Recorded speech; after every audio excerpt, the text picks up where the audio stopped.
Судот во Страсбур отвори постапка по жалбата на Гордана Јанкуловска за предметот Тенк. Ќе испитува дали имало повреда на правото за фер судење. Според објавата на официјалната страница на Европскиот суд за човекови права, еден од клучните аспекти е користењето на прислушкуваните разговори. Судот го анализира влијанието на судијката Добрила Кацарска, а се наведува и дека според жалбата на Јанкуловска, 20 од 5 судии на Врховниот суд на кој првично им бил доделен нејзиниот случај, биле заменети со други судии.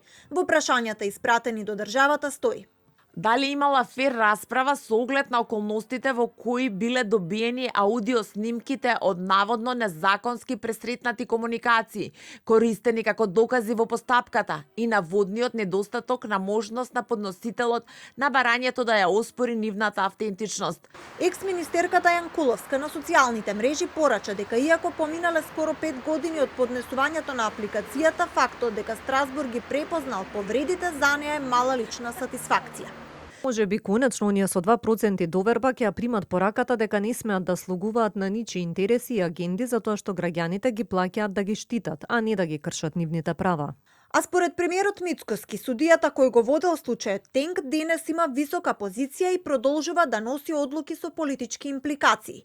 Тоа се овие судии кои што мала им е платата, сакаат двојно, тројно поголема.